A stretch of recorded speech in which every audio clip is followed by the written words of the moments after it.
Hello guys, আসসালামু আলাইকুম। আপনারা সবাই কেমন আছেন? আশা করছি সবাই খুব ভালো আছেন। আলহামদুলিল্লাহ, আল্লাহর রহমতে আমিও খুব ভালো আছি। তো চলে এলাম একটা স্পেশাল রেসিপি নিয়ে। তো আমি আজ বানাবো হচ্ছে মুগ ডালের একটা সিম্পল রেসিপি, গরমের জন্য পারফেক্ট, খেতে খুবই ভালো লাগে আর দারুণ লাগে। এর সঙ্গে আলু ভর্তা বা আলু ফ্রাই করলে খুবই সুন্দর লাগে, ডাল দিয়েই অনেক সুন্দর লাগবে খেতে। তাই আমি চলে এলাম, খুবই সিম্পলভাবে শেয়ার করবো এই ডালের এই রেসিপিটা। তো তার জন্য দেখুন আমি কুকারে ডাল সেদ্ধটা বসিয়ে দিয়েছি। পরিমাণ মতো ডাল দিয়ে আমি বসিয়ে দিয়েছি, দিয়ে 2 থেকে 3টে সিটি দিয়ে নেব আমি। ডাল সেদ্ধর সময় আমি শুধু এখানে লবণ, এই হলুদ গুঁড়ো আর একটু দিয়ে দিয়েছি তেল। তো আমি এখানে লবণ অ্যাড করিনি, ডাল সেদ্ধ হওয়ার সময় লবণ অ্যাড করতে নেই, তাই ডালটা সেদ্ধ হতে একটু দেরি হয়। তার জন্য আমি হলুদ আর একটু সামান্য পরিমাণে সরিষার তেল দিয়ে আমি সিটিতে বসিয়ে দিয়েছি। 3 থেকে 3টে সিটি দিয়ে নেব, 2 থেকে 3টে দিয়ে একটু ভালোভাবে রেখে দেবো। তো আমি এখানে দেখুন একদমই স্লোতে ডালটা সেদ্ধ বসিয়ে দিয়েছি। তো ডালটা খুব ভালোভাবে সেদ্ধ করে নিতে হবে।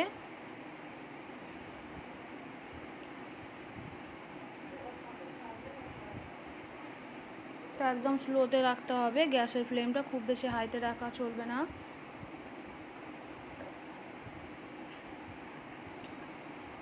তো দেখুন ডাল সেদ্ধটা আমি আর দেখাইনি, অনেকটা বড় হয়ে যাবে ভিডিওটা। তো তারপরে দেখুন ডালটা পুরো ভালোভাবে সিদ্ধ হয়ে গেছে।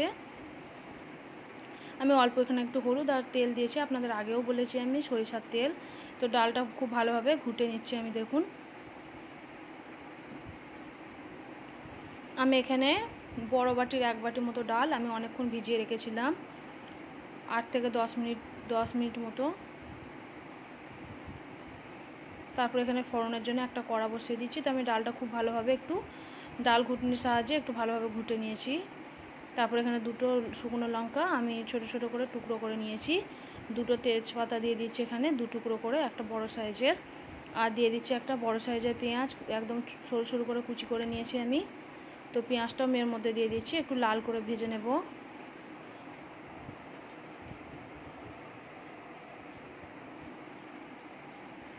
পেঁয়াজটা একটু লাল করে ভেজে নিতে হবে বেরেস্তা করে। তারপরে 1 চামচ মতো এখানে 5 ফোড়ন দিয়ে দিচ্ছি। গরমে সবাই তৃপ্তি করে খেতে পারবে, এতই সুন্দর লাগে এই ডালটা, আমার তো খুবই প্রিয়। তো দেখুন আমি এখানে স্বাদ মতো লবণ দিয়ে দিচ্ছি।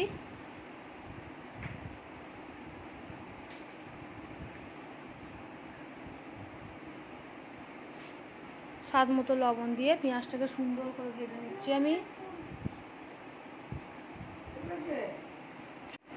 তো দেখুন সুন্দর করে লাল করে ভেজে নিচ্ছি আমি।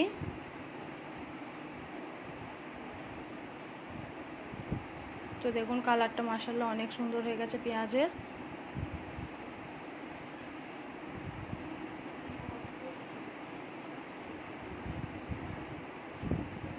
তো পেঁয়াজের কালারটা সুন্দর হয়ে গেছে, এবার আমি মশলা অ্যাড করব।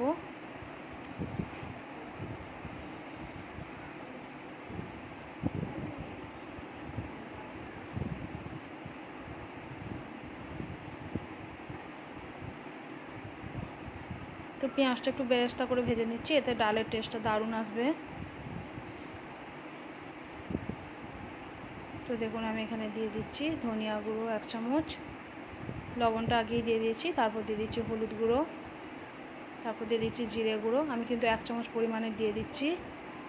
তো খুব সুন্দর করে মশলাটা কষিয়ে নিচ্ছি আমি। আদা রসুন বাটাও আমি দিয়েছিলাম আগে, আদা রসুন বাটা আর লবণটা আগে দিয়ে আমি পেঁয়াজটাকে ভেজে নিয়েছি। তারপরে দেখুন আমি সেদ্ধ করা ডালটা এখন দিয়ে দিচ্ছি পেঁয়াজের মধ্যে। আমি অল্প এখানে একটু পানি অ্যাড করব, কারণ এই ডালটা খুব একটা গাঢ় ভালো লাগে না, একটু পাতলাই ডালটা ভালো লাগে। তো খুব ভালোভাবে 1 থেকে 1.5 মিনিট মতো আমি ফুটিয়ে নেব ডালটাকে। তো কালারটা দেখুন মাশাআল্লাহ অনেক সুন্দর। তো খুবই ভালো লাগে এই ডালের রেসিপিটা। তো আপনাদের কেমন লাগে অবশ্যই লাইক কমেন্ট শেয়ার করবেন। আর সিম্পল এই ডালটার রেসিপিটা আপনাদের কেমন লেগেছে অবশ্যই শেয়ার করবেন। আর আমার চ্যানেলে নতুন হয়ে থাকলে চ্যানেলটিকে অবশ্যই সাবস্ক্রাইব করে রাখবেন। এরকম সুন্দর সুন্দর সিম্পল রেসিপিগুলো পাওয়ার জন্য অল নোটিফিকেশানটাকে অবশ্যই অন করে রাখবেন। আর আজকের আমার এই ডালের রেসিপিটা কেমন লেগেছে লাইক কমেন্ট করতে একদমই ভুলবেন না। আর আপনাদের কাছে একটাই অনুরোধ, প্লিজ একটা করে লাইক দেবেন। আমার ভিডিও সবাই দেখেন কিন্তু লাইক করেন না, তো আমি অনেক কষ্ট করে ভিডিওটা রেডি করি, তো আপনাদের কাছে একটু লাইক কমেন্ট পাওয়ার জন্য।